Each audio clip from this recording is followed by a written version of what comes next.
আসসালামু আলাইকুম। সবাইকে স্বাগত জানাচ্ছি Eid special chicken biryani recipe দেখার জন্য।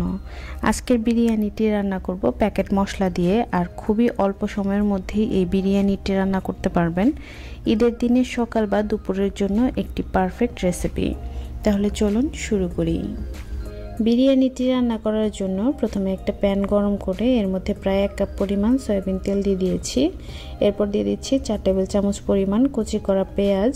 পেঁয়াজটাকে একেবারে গাঢ় বাদামি রং করে ভেজে নিব।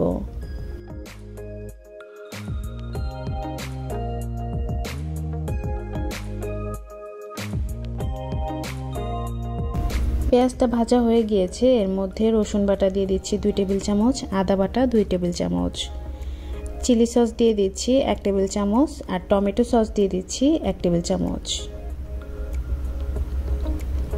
বাদাম বাটা দিয়ে দিচ্ছি এখানে 1.5 টেবিল চামচ। এখানে আমি কাজু বাদাম বাটা ব্যবহার করেছি, আপনারা যে কোনো ধরনের বাদাম বাটাই ব্যবহার করতে পারেন। সবগুলো মশলা তেলের মধ্যে আমি এভাবে একটু নেড়ে মিশিয়ে নিচ্ছি। এরপর দিয়ে দিচ্ছি বিরিয়ানি প্যাকেট মশলা থেকে প্রায় 3 টেবিল চামচের মতো। এখন মশলাটাকেও মিশিয়ে নিচ্ছি।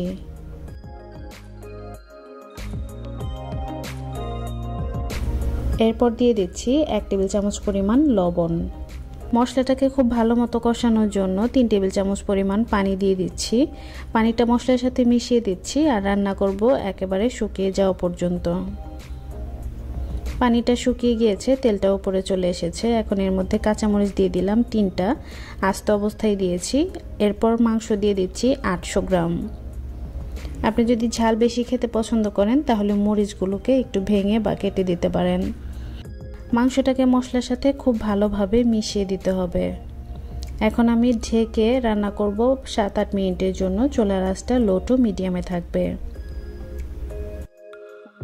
ঢাকনা তুলছি 8 মিনিট পরে। মাংস থেকে পর্যাপ্ত পরিমাণে পানি বের হয়েছে, আর এই মাংসটা রান্না করার জন্য অতিরিক্ত কোনো পানি ব্যবহার করার প্রয়োজন নেই। আমি নিচের দিক থেকে একটু নেড়ে আবার ঢেকে রান্না করব পানিটা শুকিয়ে যাওয়া পর্যন্ত।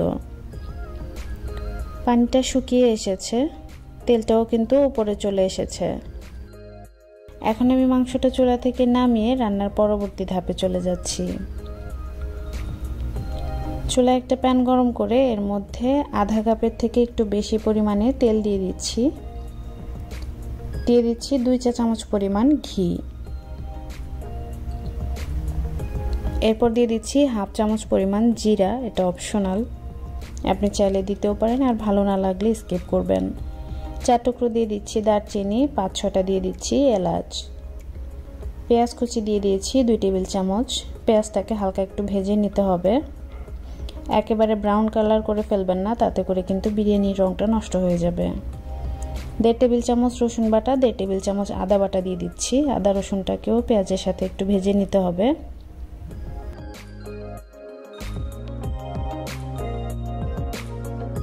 আদা রসুনটা খুব ভালো মতো ভাজা হয়ে গিয়েছে। এখন এর মধ্যে আমি 400 গ্রাম পরিমাণ চিনি গুঁড়া চাল দিয়ে দিচ্ছি।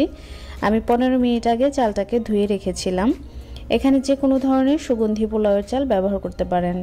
চালটাকে এই আদা রসুনের সাথে বেশ খানিকক্ষণ সময় নিয়ে ভেজে নিতে হবে।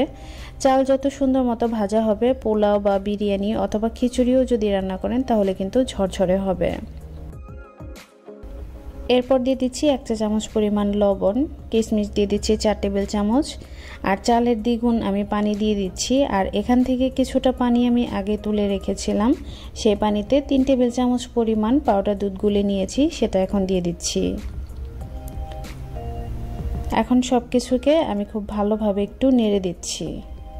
আজকের বিরিয়ানিটা রান্না করার জন্য আমি 800 গ্রাম মুরগির মাংস ব্যবহার করেছি, হাড় এবং সলিড মাংস সহ, আর 400 গ্রাম পরিমাণ আমি চাল ব্যবহার করেছি।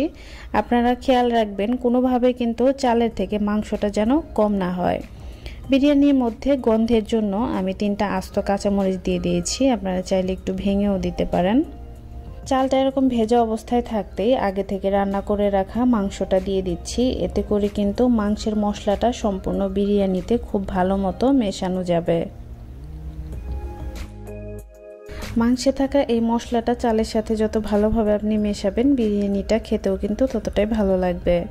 এখন এর মধ্যে 6-7টা আলু বোখরা দিয়ে দিচ্ছি। এরপর খুব ভালোভাবে মিশিয়ে দিচ্ছি।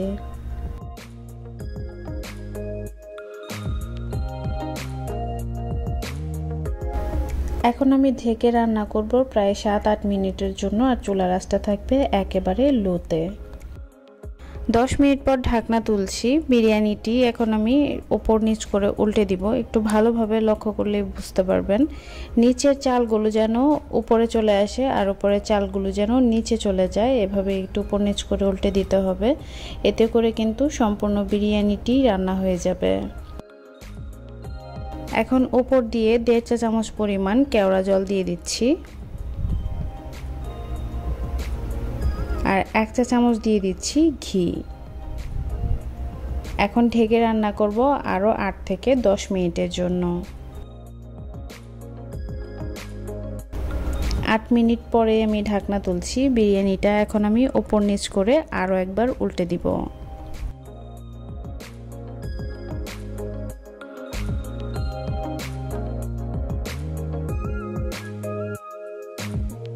এখন আমি এখান থেকে একটা চাল তুলে চেক করে দেখাচ্ছি সেদ্ধ হয়েছে কিনা। চালটা কিন্তু সম্পূর্ণভাবে সেদ্ধ হয়ে গিয়েছে। আমি চুলা থেকে নামিয়ে নিয়েছি। গরম অবস্থাতেই বিরিয়ানিটি কিন্তু একেবারে ঝরঝরে হয়েছে, আর ঠান্ডা হলে আরও ঝরঝরে হয়ে যাবে। আশা করছি সবার কাছেই সহজ ও ভালো লেগেছে। আর রান্না তো সবসময়ই সহজ, তাই না? এবারের ঈদে অবশ্যই ট্রাই করবেন, আর কেমন হলো কমেন্টে জানাতে কিন্তু ভুলবেন না। দেখা হবে নতুন কোনো রেসিপি নিয়ে পরবর্তী ভিডিওতে। সে পর্যন্ত সবাই ভালো থাকবেন, আমাদের জন্য দোয়া করবেন। আজকের মতো এখানেই বিদায় নিচ্ছি। আল্লাহ হাফেজ।